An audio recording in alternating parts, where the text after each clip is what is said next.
I just took a chance. I'll give you in 4 days. We worked day and night, 24 hours we did it. I did that 7 transformers. I went on the scooter from Shivaji Nagar right up to Advani in Chinchwad. That is crazy. The managing director, Mr. ATM, Ajit Mittanani said, the only person who knows how to make our transformer is Khanderia. Okay. High voltage transformers up to 24 kilovolts. Okay. And that also in air.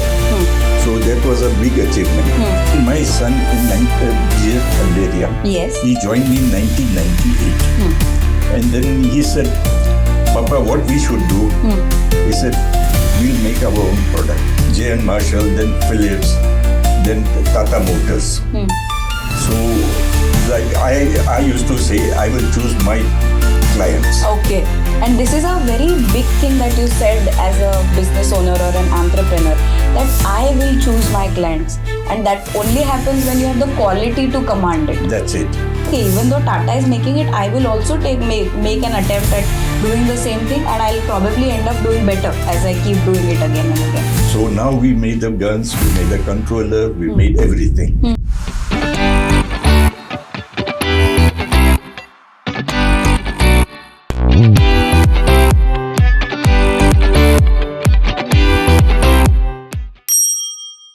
Welcome to Devakey Diaries. In our inaugural episode, I am honored to invite our first guest, Mr. Atul Khanderia. He is the founder and managing director of Arm Welders Private Limited, a 45-year-old company built from scratch by Mr. Atul.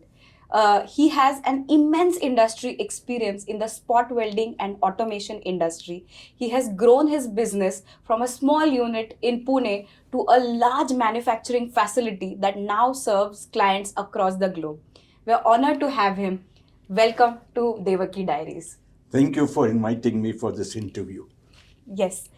So we'll start with a segment that we like to call Built to Last.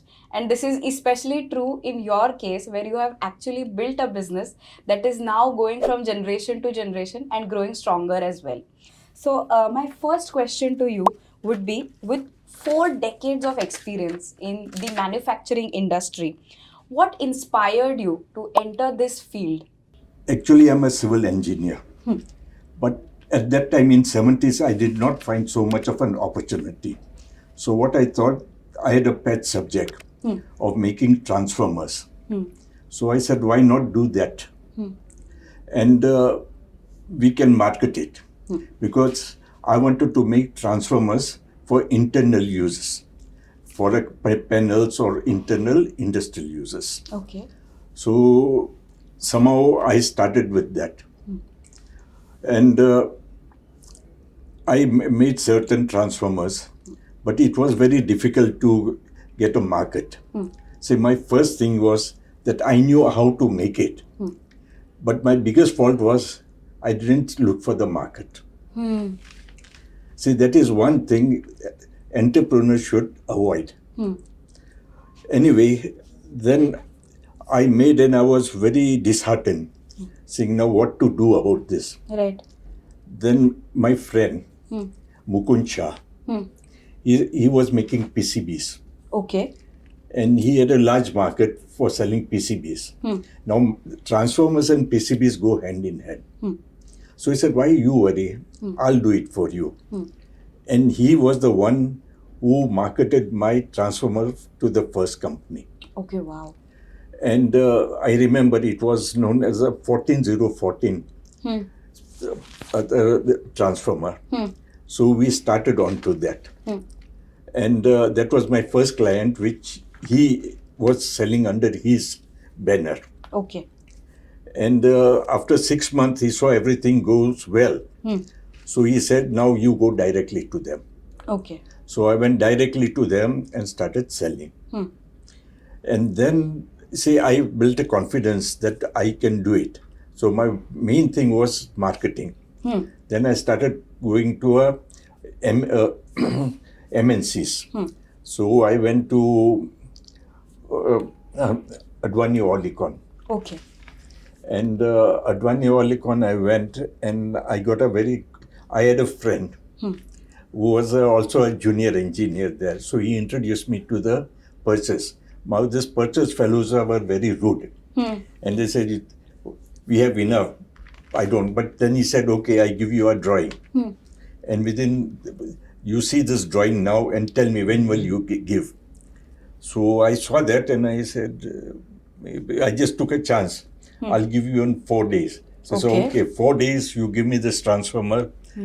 You come here early morning at 7 o'clock when my bus comes. I want that 7 transformers. Okay. And we worked day and night, 24 hours we did it. I did that 7 transformers. I went on the scooter from Shivaji Nagar right up to Advani in Pimpri Chinchwad. That is crazy. And when I gave him that packet, he was taken aback. He never thought that I will come with that 7 transformers so fast and being new. So he said, good. I was still rude. He said, come inside. Then he said, what's your price? So I told him about 20 rupees at that time. He said, too much, I'll give you 17 rupees. So I accepted that. He gave me the first purchase order. That was my beginning. That 17 thing made me into a very big person. Yes. Ultimately, we started supplying all kind of transformers to them, and to an extent that I made a monopoly. The managing director, Mr. ATM, Ajit Mirchandani, said, the only person who knows how to make our transformer is Khanderia. Okay. To that extent. Then from there, I went to J.N. Marshall. See, now it was my jumping. J.N. Marshall, then Philips, then Tata Motors. So, like I used to say, I will choose my clients. Okay. And this all big names came to me, and practically I had monopoly in all of them. And this is a very big thing that you said as a business owner or an entrepreneur, that I will choose my clients, and that only happens when you have the quality to command it. That's it. See, they were very comfortable with my quality, so I made a slogan: quality, quantity, time-bound deliveries. Time-bound delivery. On these 3 words, I got all this business. So from there, my journey went to all of them. Then we went to Bombay, Godrej was there, then ICCI was there, all of them. Then see, I said that I'm giving a normal transformers. So then I started doing a very specialized transformer, high voltage transformers, up to 24 kilovolts. Okay. And that also in air. So that was a big achievement. Then we went in for high voltages.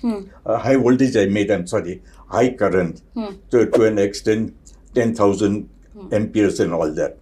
So doing all this, I got an opportunity from Tata Motors to make water-cooled transformers. Okay. Which is a very low voltage and very high current. Okay. Up to 80,000 volts or about a lakh of thing. And this I developed for their guns, what we call it, spot welding guns. Spot welding. So I made the family of this transformers. And somehow it clicked very well, but I should thank Tata Motors to give me wholehearted cooperation in developing this. And then later on, I became the master in making this water-cooled transformers. That is how we came to know, And what were the challenges that, you especially remember that you had to overcome during this journey as you kept growing? See, my biggest challenge was insulation. See, we were not getting an insulation between primary and secondary. So what kind of chemicals to be used, what kind of papers, we did everything. So R&D was very important. Yeah. And we overcame that. And to an extent, when I made this 24 kilovolt transformers, there we made a special insulations. Okay. And then we made this transformers and we made a very good market about it. That was where the transformers there. Now, then this I started in 78 and this went on to up to 96, 97. We were making various kinds of coils, inductors, whatnot. Now, what I was thinking that we are making this transformer according to the designs given by the company. Correct. So what I was doing is a job work. Yes. See, they control my price. So it's like, I have to do whatever they like. Yes. It's So I very said, how- customized. Yeah. Then I said, how we can become independent. So I was thinking, and then it struck to me that, in the resistance welding, the main source is transformers, the power. That I was master in doing this water-cooled transformers. Yes. So why don't we build a machine on it? Yes. And then my son, Atul Khanderia, Yes. he joined me in 1998. And then he said, Papa, what we should do? He said, we'll make our own product. He said, what to do? I have. We're going to make spot welding machines. So you all entered a completely new segment. Everything new. Like the transformers, I did everything. I had not experience or work at some place and then brought the technology. Same thing in this spot welding. We were brand new, but we did it. We made the first spot welding machine, and naturally there were a lot of problems. And what I told Brijesh, even if we make losses, don't worry. You go concentrate on making these machines. I'm there to look after. We are making money out of transformers, Yes. but now we want to diversify. So somehow we got over, we did a good job and started selling to small people. And fortunately, there were people who encouraged me. They bought my machines. Then it so happened that then I thought, why not make guns? That is a very big market, and there was hardly anyone doing it. And at that time, IT guns were rare. No one was even using it. Okay. But Tatas were the one who had that technology, but they were making their own guns. Oh. So the Now- automotive segment. Yes, only automotive segments use this kind of spot welding guns. So I said, why not we develop that? So we started developing. The one which you saw, the first one, it was so fat and big, that even we laughed today. If I have some pictures, I'll show you. But somehow we went on slowly, and what happened? The electronic division of Tata Motors, they helped me a lot. Okay. So how to develop, what to do, all that. And we developed, and somehow they have a division. That time they had a division called TAL. Okay. They were making automation and making full system for the others. So somehow I got a chance of supplying them with 10 guns. And they took the 10 guns. There was a lot of difficulties. We had to go onto the site, change and whatnot. But somehow that was the start of it. Okay. And we started doing a lot of work on that. And then it so happened that Tata Motors said that it is not our work of making guns. Our core industry is making motors. Motors, yes. So why we are doing this when the small scale can do that work? Right. So they disbanded making the thing. And I was at the right time at the right place. Yes. And we got a break in Tata Motors. So I think the key takeaways here are, first of all, that you were, along with Mr. Brijesh, you were ready to take the risk of trying something new. That's it. Secondly, you had the courage to innovate. That okay, even though Tata is making it, I will also make an attempt at doing the same thing, and I'll probably end up doing better as I keep doing it again and again. And thirdly, like you said, the role of being at the right place at the right time. These are some things that definitely today's entrepreneurs should also keep an eye out to see where the market gaps are and what they can pick up from all of that. That's it. So another challenge I think must have been when you are going multi-city. You are going to different cities to ensure that your product is going out. So was that a challenge? First thing, let me tell you, we did multi-cities with Tata Motors. Okay. See, I was giving at Tata Motors Chinchwad. So they were happy and we were the biggest supplier. And things were going well. So we were supplying the guns and the controllers came from the electronic division. So we worked in hand and they were happy about it. Then Tata Motors, then we opened up a small after sales service office in Jamshedpur. Okay. So so we got that. And the biggest thing came when they opened up at Pantnagar.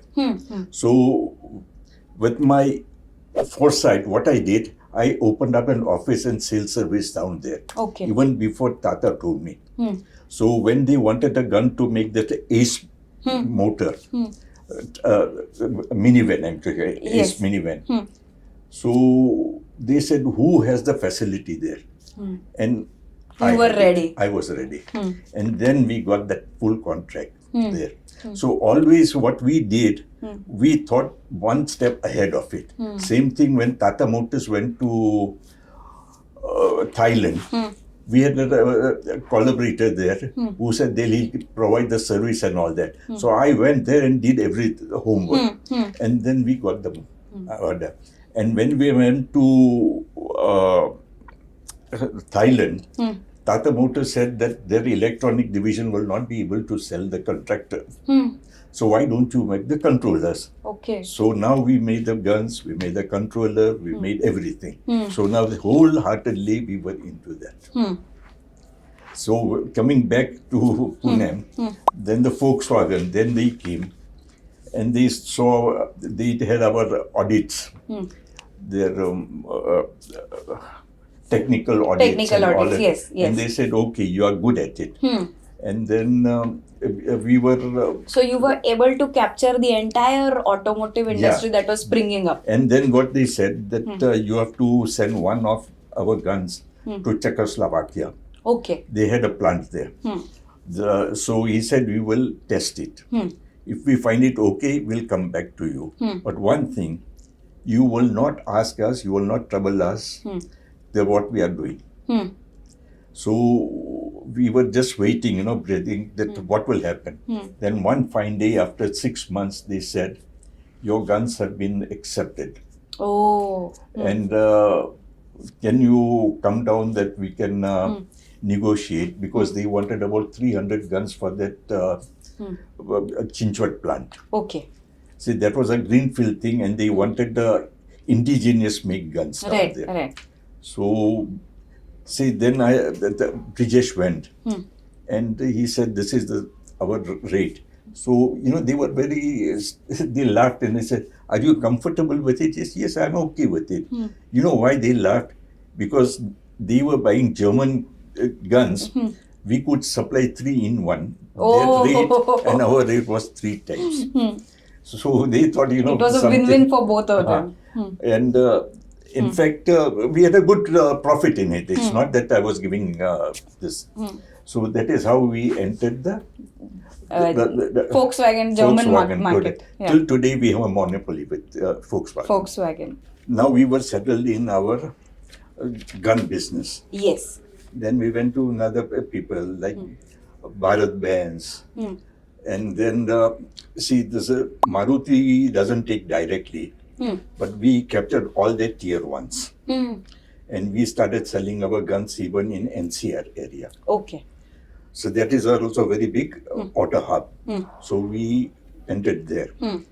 And now the market was set. Only thing we had to break in. Yes. So next thing what we did was now stationary machines. Okay. We had made them, but we never marketed that well. So we started concentrating on spot welding machines. Yes. And then that we found that a good market for the smaller ones, fabricators, furniture wallas and all that. So you could diversify industry sectors as well. Then we went into sim welding for fuel tank welding and whatnot. So what we did, we took one each, but the main core, all this comes under resistance welding. Yes. So we did all that. And then we did what is a wire mesh machine. See, there's a poultry farms, they require wire mesh to make this thing. And there we made the machine, but it was very expensive. And these people wanted a very low end, which others were doing. That was the first taste of we lost. Okay. So a But setback. A setback, what you could say. But we never gave up. We said we'll come back on that. And we made several. Then we went for special purpose machines with resistance. Like they won 3 or 4 stations. We did it. That they were good. Then we say what we always did is strategic planning. What we going to do after 3 years? Yes. So we said now, see, why not give them a total solution? That you just put on the switch and start. And then that is how we came into the automation. Okay. So And automation, around what time frame did you enter that market? 2012, 2013. That must be very new in India. Yeah, I'll tell you a thing. Before that, when I went to clients, so they used to ask me, we want an automation, okay. What will it cost me? So I said, okay, X amount of rupees. Said, you gone mad? In that I can get 5 jokers to do the work. See, you are very costly. Yes. Now the same people today called me and said, What automation can we use? how many jokers you can throw out? Now they don't ask me the price. They want consistency of quality and less labor. Yes. See, now our idea has changed. What they want is a consistency in quality and they want less labor. So now the automation is picking up very well. So now we are entered now automation. Okay. So we are doing And I think, automation for the automotive industry, railways, furniture. Yes. And also the construction industry, if I'm not wrong. Yes, that is where we failed in that wire mesh. But that idea has helped us in making rebar machines. Okay. That is also a type of a thing. So now we are making rebar machines for the construction industry. Yes, this has been such a long and fulfilling journey, I'm sure, for you. And what I can learn and what our audience can also learn from this is that every decade of you being an entrepreneur has been different. You have attempted something new with every decade that has come, and you've kept moving with the time. So I think that is a very important lesson for all of us. That's it. Yeah. Our next segment is called Marketing Magic. Here we specifically talk about how marketing has helped in the growth of a business. So my question to you is that you come from a very traditional manufacturing setup. What is the kind of marketing that was earlier used in probably the 70s, 80s, and how it has evolved in the late 2000s, 2010s? See, early from 70s right up to earlier 2000, it was cold calling. You had to go with your bag to every industry, meet the purchase people, technical people, convince them, do the work. So that kind of a thing we had. So, see, it was difficult to reach out to so many people. Yes, there's a physical limitation. That's it. So that is how we had the few areas where we could concentrate. But then with the advent of new ideas, see, now people didn't want a physical catalog. Okay. They said, where we going to store it and how to take it out. Now everything is on an internet. So everything went digital. Yes. People are looking for some kind of things. They went on to the digital platform. First the desktop, then the laptop, and now the phone. So that made life easy. What they said, you want spot welding gun. And then for decade, they get so many names. Yes. So we had to see that our name was on top of that. So we had to make a very good, our site. We give a lot of explanation, give lot of things, and that is how it start working. So the digital presence has definitely played an important role in the growth story. Yes. Okay. And, there are many B2B businesses or manufacturing companies that are hesitant with building a strong online presence. What would your message be to them? Two things. B2B is good. People send you an inquiry and you give them a quotation or technical thing. But then people don't follow up. In B2B, the question is that after giving it, you have to be behind that person. You have to convince him, do it. And then later on, you have to send someone physically to his place and capture that order. Right. Now people think that if you have sent the quotation and technical, things should don't come to just, yes, it doesn't come. You have to be behind them, follow up, it's very important. And later on, someone has to go there and grab that order and come back. Yes, so they should have a mix of digital marketing as well as physical. That's a it. good mix will help them in growing. See, face to face makes a difference. So when you go there, sit there and you explain again, and somehow you close the order and come. So, do you have any marketing tips that entrepreneurs can pick up on and they can help in their business? It's like this, that you get any inquiry, then as I said, you have to follow it up properly, convince the person, go there 2 or 3 times and capture the order. Yes, so consistent follow-up and lead nurturing, like we say, that is very important. There are 3 things. First thing, research, that who's going to use your kind of thing. Then comes business development. And third thing is marketing. Marketing. So research means now you want to find out okay, who will be using this certain kind of product. Yes. You go into it, you find out the companies who are going to do it. That is research. Then marketing people will give cold calling, and then they go and meet the people, do the thing. And once they are convinced and all that, then they let the marketing people go and do the work. Do the work, yes. So a proper strategy is something that entrepreneurs should focus on, and that will help them with their marketing as well. Our final segment of the show is unlocking the future. So we'd like to, 2 things here. One is that understand your vision for Arm Welders looking towards the future. And secondly, some advice for our young entrepreneurs as well. So the first question I have for you here is how does Arm Welders stay ahead of technology and, maintain a competitive edge in today's world? See, first thing, you should have a strategic planning. That is a 5 years. Okay. Now, why I do that, then I know what I want to, so what I do, new product. We develop a new product. But before developing a new product, we see the market survey. What I'm going to do is, will it be accepted? Will it is required? So, for an example, we made a machine, controllers, timers, which were importing. Now we have developed that ourselves. Okay. So now we can market that in future. So that is how we do that. We think of futures.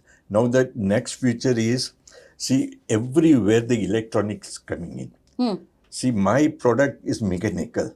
Yes. But it is no more mechanical. It's a mechatronics. Okay. See, a lot of electrical, now we have to give PLCs, HMI, so many sensors, so, and Ethernet.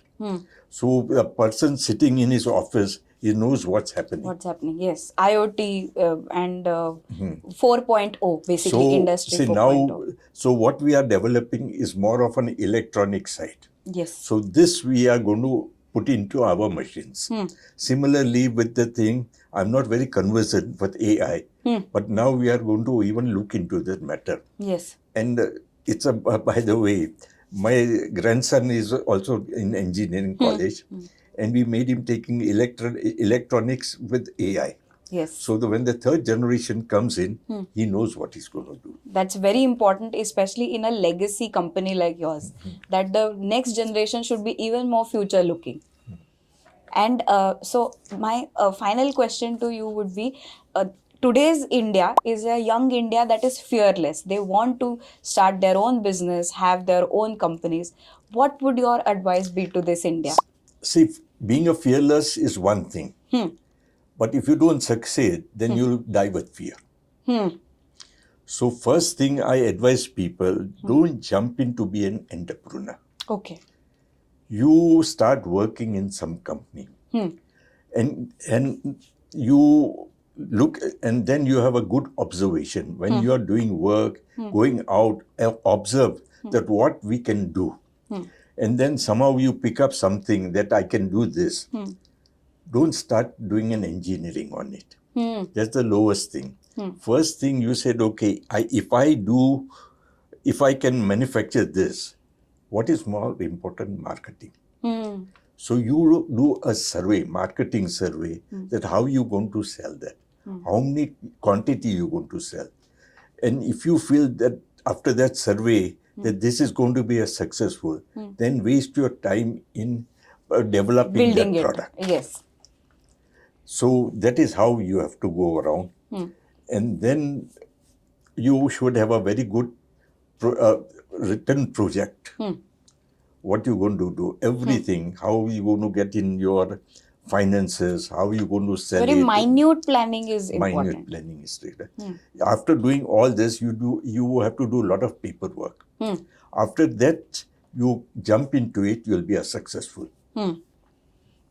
I think this is great advice, and entrepreneurs who are watching today, if you are picking up on this, please let us know in the comments what was the most valuable thing you've learned from today's interview.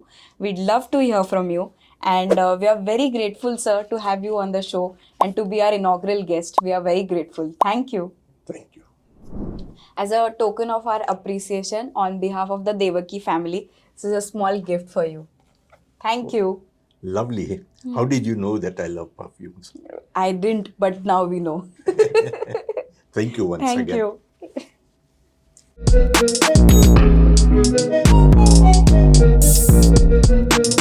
you.